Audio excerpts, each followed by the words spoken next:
هەمکاتتان باش گوێگرانی ئازیزمان لە ڕادیۆی کوردستان 24 و بینەرانمان لە تۆڕی کۆمەڵایەتی فەیسبوک بە خۆشحاڵیە و بە یارمەتی هاوکارانم لە ستۆدیۆی ناوەند ڕاستە و خۆ پرۆگرامێکی نوێی مێتاڤێرسان پێشکەشەکەین.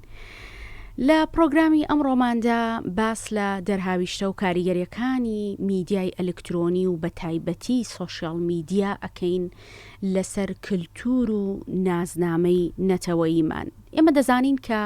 هەموو ئەو فۆرم و ئامرازە ئەلکترۆنیە نوێیانەی کە لە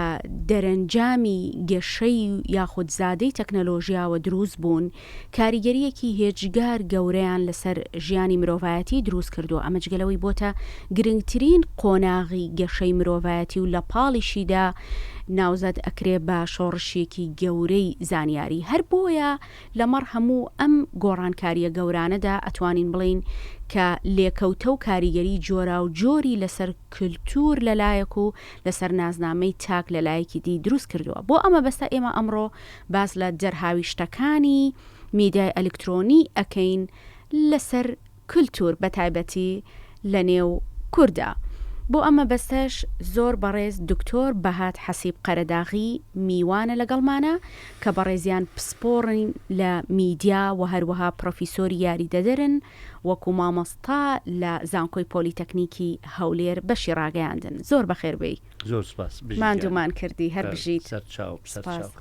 ئاگاو لێم کللتورە چیمان پێکە هەمیشە ئێمە ئەبەسترینەوە بە کللتورەوە لە ناو کووردا. ئاخۆ لە دەریشەوە بەم شێوەیە ئەو هەموو حساب و کتابەی بۆ کرێت؟ ڕاستەکەی کللتوری هەر میلەتێک وەکو ناسنامە وایە بە تاکێک. هیچ تاکێک لە دنیاە ناتوانێت وەکو مرۆڤێک لە ناو جەنجاڵی شارستانیە تا بژی ئەگەر ناسنامەیەک لە گرفانیانە بێت. ئەبێ هەوەیەکی پێبێت، ئەبێ ئەگەر لە وڵاتی خۆی چۆ دەرەوە پاسپۆرتێکی پێبێ، ئەوە هەوەیەکی دووەلیە. ئەبێ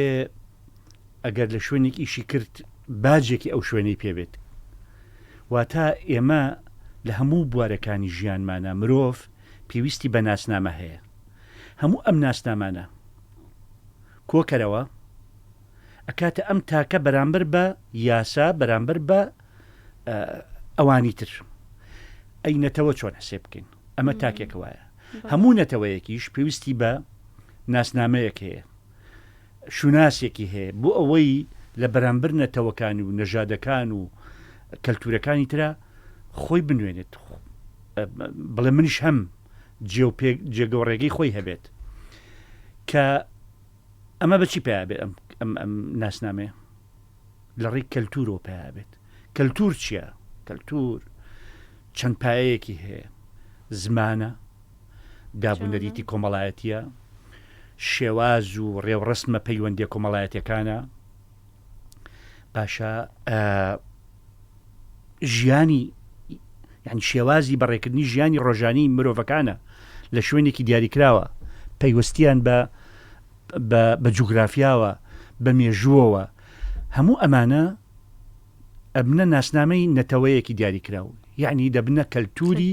نەتەوەیەکی دیاریکراوە. ئەگەر ئەم کەلتورە ئەم ناسنامەیە نەمێنێت لە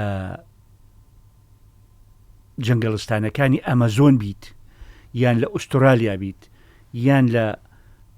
سایبیریا و لە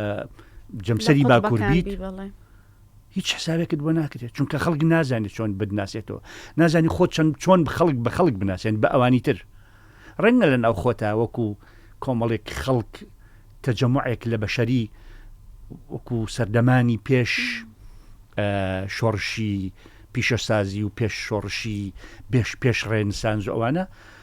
مجتەمەعاتی بەشەری زۆر پێویستی بە ناسنامە و کولتور نەبووە، چونکە زۆر تێکەڵ پێکەڵ بوون. سنوور نەبووە، سنووری کیانی سیاسی نەبووە، سنووری ئابووری نەبووە. ئەی ئێستا لەژێر چەتری تەکنەلۆژیایە و لە چوارچێوەی کاڵبوونەوەی سنوورە جوگرافی و سیاسیەکانە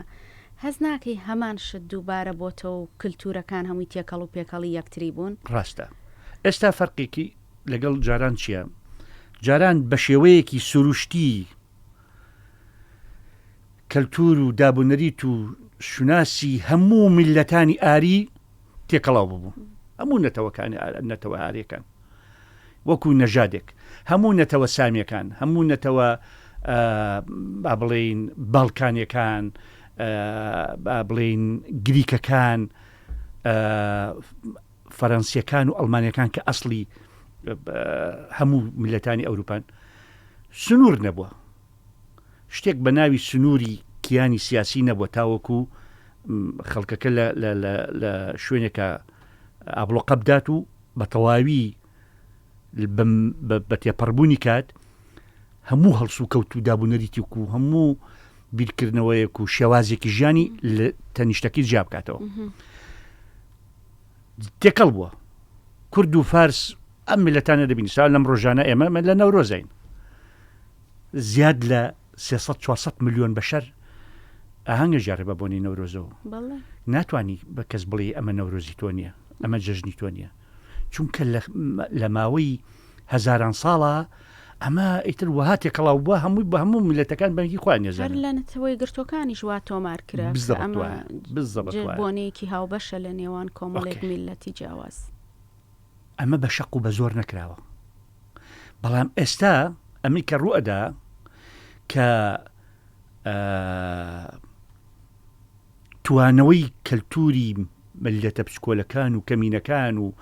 سڕینەوەی زمانەکان و سڕینەوەی دابوونەریتی لۆکاڵیە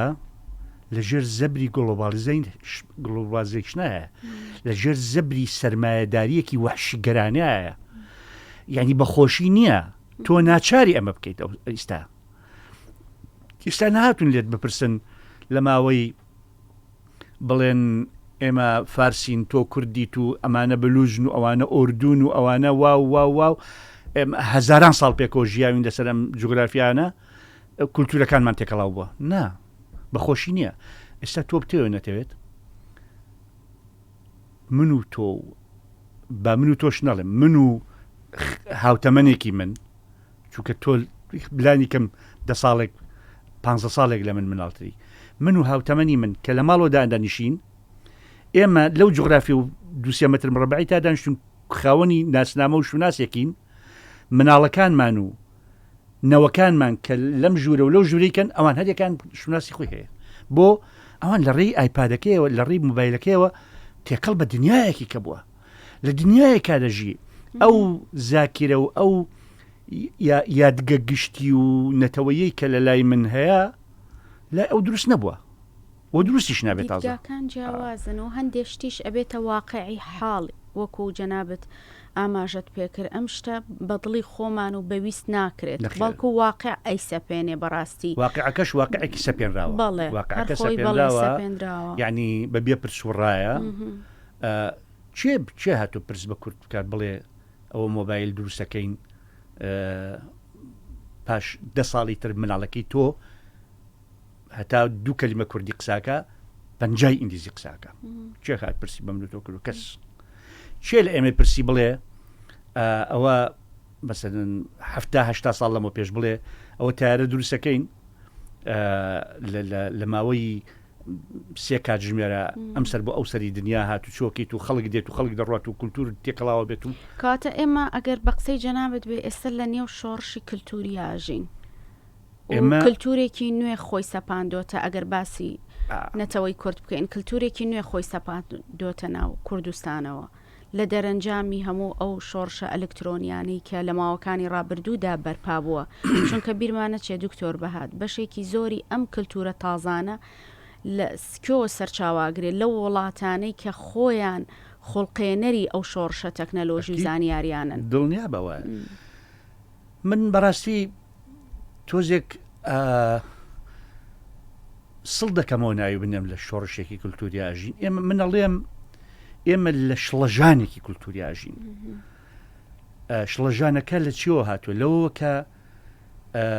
لە ماوەیەکی زۆر خێرا و کورتە لە بێ ئاگاییەکی خۆمان و لە بێدەسەڵاتێکی خۆمانەوە بەشێکی زۆر لەو پایانەی کللتور و شوناسی کوردی کە باسم کرد یا لە دەستمانداوە یا خریکە لە دەسێدین لە بەرامبەر ئەوەیە یەک کللتوری یەک ڕەنگ کە ئەتوانم پێی بڵێم بە ئەمریکیکردنی دنیا کەلتوری ئەمریکایە، کەلتوری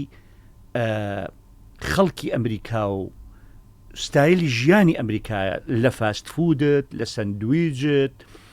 لە ماتۆڕت، دلیڤەریت، لە ڕیکلامت، لە چی پێیانە شتەکە فاشنست و لە مکیاجت، لە جوانکاری دەموچاو، لە جلوبەرگ، لە بەرنامەکانی تەلەڤیزیۆن، لە دراماکان، لە بەکارهێنانی هەموو ئەمریکانی پەیوەندی و بازدان بەسەر زمانەکەی خۆتە بۆ زمانێکی یەکگرتووی جیهانی کە بریتە لە کۆمەڵێک ئیمۆجی و کۆمەڵێک ئەبریڤێژنی زۆر کورت و بچووک لە جاتی ئەوەی تۆ بە من بڵێ دکتۆر بەهات ڕازیت بچین بۆ سەیری ئەو شانۆیە، من پێت بڵێم بەڵێ دکتۆرە ڕازیم ئەچین یا ئەنووسم ئۆکەی یان ئیمۆجیەکی بۆ نێرم و تەواو ئیت لێ بۆەوە، یعنی وردە وردە ئەمە یعنی جێگەی ئەم کورتە وشانە و کە پێی بڵێن ئەبریڤێژن و ئیمۆجیەکان جێ بە زمانەکەت لە قەکات. بەڵێ کەواتە یەکێک لەو دەرهاویشتانەی کە لە دەرەنجامی خۆسەپاندنی ئەم کللتورە تازانەی لە ڕێی کاریگەری تەکنەلۆژیاوە دروستە بێ دەرهاویشتەی خراپە بە نمونە لەسەر زمان. ئەزانی ئێمە زمانی باسی لە ئەوە چەند لە چوارچەوەی گفتوگۆکەمانە باسی شێواوی زمانەکەی بەشێک لەو شێواییە هەز ناکەی ئەم کللتورە سەپاوەیە بە تایبەتی لە ناو سۆشال میدیادا کە پراکتیزە ئەکرێ و بەکارە هێنرێ بە تایبەتی لەسەر زمانی کوردی ئەو دەستەواژانەی کە بەکارە هێنرێ بۆ نمونە ئۆکەی یا کۆمەڵێک شتە بەکارە هێنرێ هەتاوەکو ئێستا واو حەزەکەم تۆزێک های ئەم شتانە زۆر بە ئەمە مەترسی نییە بۆ سەر کاڵبوونەوەی کللتوری نەتەوەی چکە دوجاریش زمان وەکو باسمان لێوە کرد بەشێکی گرنگە لەم کللتور و نازنامەی نەتەوەیمان، بەڵام بیریشمان نەچێت دکتۆر بەهات ئێمە باز لە کاریگەری و دەرهاویشتەکانی تەکنەلۆژیا و میدیای ئەلکترۆنیەکەین لەسەر کللتور، بەڵام هەر لە دێر زمانیشەوە بەڕاستی مەترسی کاڵبوونەوەی کللتور هەبووە بەر لە دەرکەوتن و گەشەکردنی تەکنەلۆژیا. اینجا حەزەکەم ئێستا هەڵوەستەم بۆ بکەی لەسەر ئەو کاریگەریە خراپانەی تەکنەلۆژیا و میدیای ئەلکترۆنی و سۆشال میدیا لەسەر زمان. بەر لە هەموو شتە ئەوە بزانین هەر کەلتورێک پەرە بەخۆی نەدات و پێویستیەکانی سەردەم تێر نەکا بۆ مرۆڤەکان خۆی بڕیاری خۆکوشتنی داوە ئینتیحارەکات و کەس گلەی لە خۆی نەکا و گلەی لە کەس لە هیچ شتێک نەکات نەگەڕین لە دوای بیان و کللتور ئەبێ خەڵکانێکە بن دام و دەستگایەکە بن بە بەردەوامی لە خەریکی گەشەپێدان و پەرەپێدانی دابن بۆ ئەوەی پێویستەکانی مرۆڤی هەموو قۆناغەکان دابین بکات. ئەگەر نا ئەوە خۆی بڕیاری ئەوەی داوە بکشێتە دەرەوە لە ساحەکە و کللتورێکی کە لە چۆوە هەژمونەکە دێت کام کللتورە هەژمونی زۆرترێکە ئەوە دێت و جێگەیەگرێتەوە کە ئەمە مانزانی کەواتە ئێمە ئەبێت چی بکەین، ئێمە نابێت دانیشتین بگرین بە دیار ئەوەی کە وەڵا زمانەکەمان خەری کافۆتێ نا لە بری ئەوە تازە ئەمە شتێکە چارەسەرکەی ئەوە نییە کە تۆ بیت ئیلغای بکەیتەوە یا هەر لێ بترسیت یا دانیشی شیوەن بکەین بە دیارەوە. ئێمە دەبێت بین شێواز و ڕێگە و شوێنێکی کە بدۆزینەوە کە ئەمە ئیشی من نییە بەڕاستی ئیشی من و تۆ نییە بەتاک تەنیا ئەمیشە بکەین تەنیا باڵی ئەمە ئیشی مؤسساتە ئەبێ ئەم حکوومەتە و ئەم دەوڵەتە مؤسساتی هەبێ بیر لەمە بکاتەوە بە چ شێوازێک ڕوبەڕووی لە ناوچوونی زمانەکەی خۆی ببێتەوە و گەشەی پێ بدا بە جۆرێک کە یارمەتی بدات ئەم پێویستانی بۆ دابین کات. یعنی بۆچی دوایەوە ئەم مشکلە بەسی ئێمە نیە زانی لە 180 میلەتانی دنیا ئەم ئیمۆجیانە بەکاردێنن کە هەمووی زادەی بیر و پێویستی و داهێنانی کۆمپانیا ئەمریکیەکانن ئەمانن فاستفودیان کرد بە خۆراک ئەمانن کە پانتۆلی کاوبۆیان کرد بە مۆدیل بۆ هەموو دنیا ئەوانن کە ئەم جۆرە سەرتاشین و لایەکی بتاشیت و حرفی تیا دروستکەیت و نازانم چی و بۆ جوانکاریەکانی ئافرەتان و بۆ هەموو شتەکانی کە ئەمە هەمووی داهێنانی ئەم کۆمپانیانن بۆ قازانجی مادی کردوانە بەڵام لەبەر ئەوەی سەروەتێکی ئەجگار گەورەی لە پشتەوەیە بە تریلیۆنەها دۆلاری لە پشتەوەیە شەریکاتی منەظەم و ڕێکخراوی زۆر بەقووەت خەڵکی زۆر بەتوانە لە دروستکردنی هەژمونە ئیشەکەنتیایە و دەوڵەتێکی گەورەی ئەتۆمیشی لە پشتەوەیە هەمووی مەبەستە پلان بۆ داڕێژراون ئەمە ئەتوانێت بە ئاسانی ملەتێکی وەک ئەمەی بێخاوەن بکە بەژێر پێوە بە تایبەتی ئەم هەوڵانش زیاتر خراونەتە گەڕ لە ناو میدیای ئەلکترۆنی و لە ناو سۆشال میدیادا بۆ پێی کە خەسڵەتێکی بێسنوور و بێسانسۆری هەیە و گەنجان و مناڵانیش زیاتر بەکارهێنەرن هەر بۆیە ئەوانیش زیاتر کاریگەر و چێژبەخشن بەم خواردنە خێرایانە و بەم دەستەواژە کورتانە بەڕاستی بەس کاک دکتۆر بەهات شتێک هەیە لێرە ئێمە لە میدیای کلاسیکدا کە هەمومان ئیشمان تیا کردو ئێستش بە خۆشحاڵیەوە کاری تێدا دەکەین پێچەوانەی سۆشیال میدیا ئیشی کردووە هەمیشە هەوڵی پاراستنی کلتور و نازنامەی نەتەوەیی داوە هەر بۆ خۆی یەکێک لە ئەرکەکانی میدیا چیە پاراستنی کلتورە ئەی بۆ ئەمە لە سۆشیال میدیا پێچەوانە بۆتەوە لەبەر ئەوەی میدیا سیمایەکی نیشتیمانی نەتەوەی هەیە یعنی چەندێکیش بکەوێتە ژێر کاریگەری هەژمونی تەکنۆلۆژیای دنیا و چاولێکەری بەڵام هەر لە پەیامەکانیان لۆکاڵین ینی نەتەوەکە دەپارێزێت کولتوری دەپارێزێت مێژووی دەپارێزێت بەڵام سۆشیال میدیا بەدەست من و تۆ نییە سۆشیال میدیا بەدەستی ئەم ئەسەسەیەوە نییە کە ناوی کوردستان 24 بەدەستی ڕووداوە نییە بەدەستی کورساتەوە نییە سۆشیال میدیا لەو دیوی سنوورەکانەوەیە هیچ پەیوەندێکی بە ئێمە نییە ئەو ئیدارەیەەکە ئەوەی ئەو هێز و توانە و هەژمون و پارە و سەروەت و سامان و بەرژەوەندی و استراتیژەیەکە دەیەوێت هەموو دنیا بکە بە ماستی مەیی و بۆ بازاری کاڵای ئەمریکی بۆ گەنجەکانمان زیاتر بەشێکی سەرەکین لە شێواندنی کلتورە بۆ کار چییە؟ لەبەروی قوربانی خۆیان قوربانین یعنی خۆیان تاوانبار نین گەنجەکان ئەوان قوربانین ئەوان هاتوونە تس لە سەردەمێکە لە دایکبوون و چاویان کردێتەوە ئەمە مەترسی نییە لە کاتێکا گەنج سنتەری کۆمەڵگە و سەنتەری خێزانە ئەوە ئیش خەتای ئەو نییەوە ئەوە خەتای مؤسساتە کە نازانێت چۆن ئەمە ڕابگرێت ئەم کارەساتە ڕابگرێت ئەم داڕمانە ئەوە ئیشی دام و دەستگاکانی پەروەردە و فێرکردنەوە ئیشی دام و دەستگاکانی دام و دەستگا ئاینەکانە ئەمە ئیشی دام و دەستگای پەروەردەی خێزانیە ئەوە ئیشی ئەو وەزارەتێکە پێوەڵترێ پلاندانان کە چۆن میزانێدا بەشەکە بەسەر وەزارەتانە لەم وڵاتانە هەر بۆڵە بۆڵمان دێ دەڵێن پەروەردە و فێرکردن هیچ ڕۆڵێکی نییە بەڵام کەس باسیەوە ناکە کە پەروەردە و فێرکردن و خوێندنی باڵا کەمترین میزانی بۆ تەرخانەکرێ کە تۆ میزانێت کەمتر بۆ تەرخان کرد بودجەیەکی زۆر کەمی لە بەرسا بوو ناتوانێت ئەو ئەرکە کورسە تاریخێ بگرێتە ئەستۆی خۆی ئیشەکە بەس فڵچە لێدانەوە کار ڕۆشتن فێری دارا دووداری بکە و فێری یەکدا ئزائیدەن دوی بکەوتەوە ئەجنا مەفروض وایە ئیستا پەروەردە و فێرکردنی کوردستان لە پۆلی یەکی سەرەتاییەوە یعنی ئەو مناڵی کە ئەتوانێت پەروەردەی ڕاگەاندن دەست پێ هەر بۆیە جەنابتان وەکو کۆمەڵێک پسپۆری بواری میدیا لە هەوڵی ئەوەدان کە میدیا بخرێتە پرۆگرامی خوێندنەوە لە پەروەردەیە جا نازانم ئەم هەوڵە هەتاوەکو چەند کاری لەسەر کرا و چاوەکو چەند مای بەداخەوە تا ئێستا فیدباکێکی باشمان وەرنەگرتووە و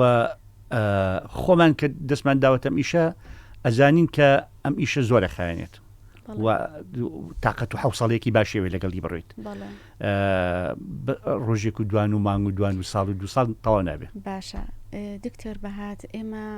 لە مانگی ڕەمەزانی پیرۆزداین و چەند هەفتەیەکی تر جەژنی ڕەمەزانە وەکو بۆنەیەکی ئاینی و بۆنەیەکی کۆمەڵایەتی لە دێر زەمانەوە لە ناو کورد و میلەتانی دیکەی موسڵمانانە بەهایەکی کۆمەڵایەتی گرنگی هەیە. هەز ناکەی بەهۆی کە هەر بۆ خۆی وەکو لە سەرەتایە ئاماژەت پێکرد بۆنە کۆمەڵایەتیەکان و بۆنە ئاینیەکان بەشێکی گرنگن بەڵێ لە کللتورەکەمان. هەست ناکەی ئەمە زۆر کاڵ بۆتەوە ئێستا بزانە لە جەژنا چەند نامێ بۆیە لە شوێنیەوەی کە سەردانت بکەن بەڵام ئەمە بەشێک نییە لە شێواندنی ئەم کللتورە و نازنامەی نەتەوەی. بەڵێ لەبەرەوەی نەمانتوانیوە بەدیلی بۆ دروستکەین. ئەجینا لە وڵاتێکی وەکو یابان کە زۆر جار جۆمان لێ بێت میدیاکارە جیهانەکان عەرەبەکان پێی دەڵێن الکەوکەب الآخر ئەڵێن ئەسڵەن بیابان هەسارەیەکی کێ لەو هەسارەیەکی ترا کە هەموو شتێک بە تەکنۆلۆژیا کراوە بەڵام توانیوانە دابوو نەریت و پەیوەندی کۆمەڵایەتی و ڕێزی گەورە و بچووک و ڕێزی بینی مامۆستا و تەلەب هەمووی وەک خۆی ماوەتەوە وەک بڵی 100 ساڵ لەمە پێشە چونکە ئەساسات ئیشی لەسەرەکە. تەسەورەکەی لە یابان نمونەیەکیان هەیە پندێکی شعبی حکمتێکیان هەیە لە ناو خۆیانە باسیەکەن ئەڵێ ئەگەر لەگەڵ مامۆستایە وەستایت مامۆستای خۆشت نەبێ مشکلە نییە بزانی ئەوە مامۆستایە ئەگەر لەگەڵ مامۆستایە قسەت کرد و وەستایی وریابە 2 مەتر دوور ڕاوەستە بۆی پێت نەکەوێتە سەر سێبەرەکەی سەیری ئەو تەقدیسکردنەکە. ئێمە بەداخەوە وەک خۆمان داوەتە دەست تەکنۆلۆژیاکە بەڵام زۆر بە خراپ خۆمان داوەتێ یعنی بەتاڵی چوونەتە ناو هەراکەوە وا بزانام لە بەرنامەیەکی تری لەگەڵ جەنابتا و باسم کرد یعنی بووینەتە 2 بەشێمە بەشێکمان پڕین ناچینە ناوی بەشێکمان بەتاڵم چۆتە ناوی ئەمە چارەسەر کە بێ ئەبێ چارەسەریکەین ئەبێ ئەم 2 ڕەگەزت ئاوێتە بکەینەوە با خەڵک بچێتە ناوی بەڵام بە پڕی بچێتە ناوی. ئەوە نمونی یابان و ئەوەی نبوونی کۆریامان لەبەرچاوە ئەوە نبوونی سیمان لەبەرچاوە. خۆ ئەوانیش هەر سۆشیال میدیایان هەیە سۆشیال میدیاشان هەیە بەڵام هەموو شتێکیان پاراستوە چونکە ئەساساتەکانی هۆشیاری و پەروەردەی بەکارهێنان لەوێ ڕۆڵ ئەبینێ نەک خودی ئامرازەکە و خودی پلاتفۆرمە جۆرا و جۆر و ڕەنگە و ڕەنگەکانی کە مۆبایلەکانی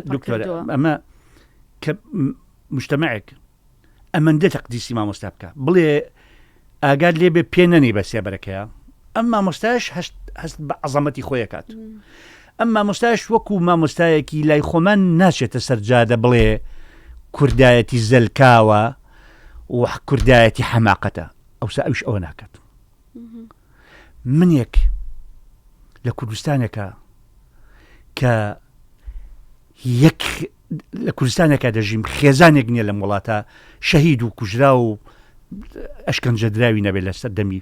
داگیرکراویە ڕەنگە وێنەی شەهیدێکدا بنێ لە شوێنی ئەوەی 2 وشەت بۆ بنووسن وەکو سەبوریەک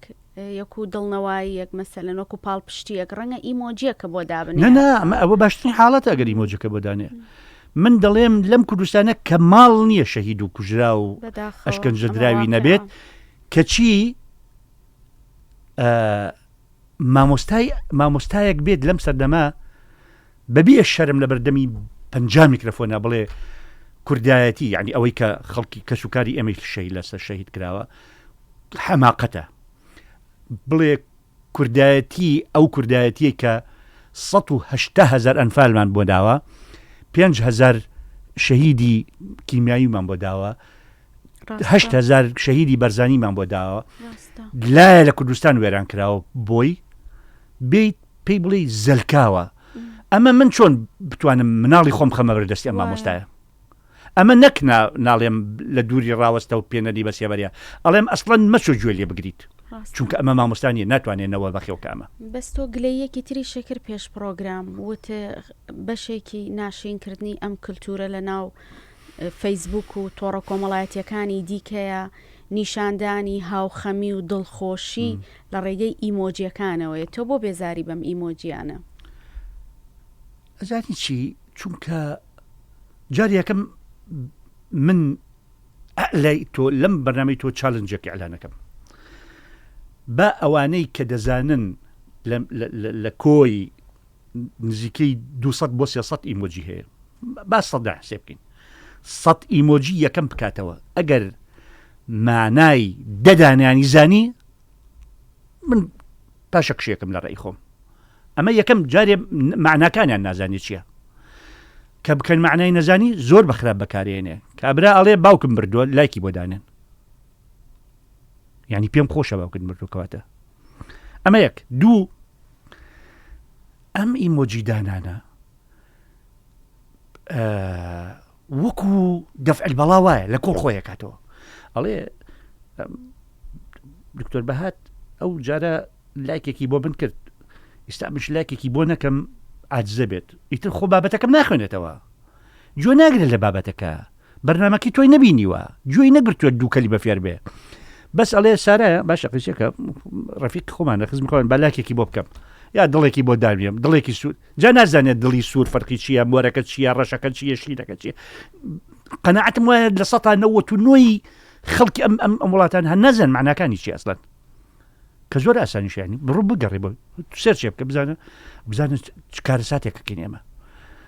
اینجا ئەمە مەشاعری حەقیقی نین ئەم شتانە ئەمە زانی وەکو چی وایە هەموو جارێ من بۆ تەڵەبەی باسەکەم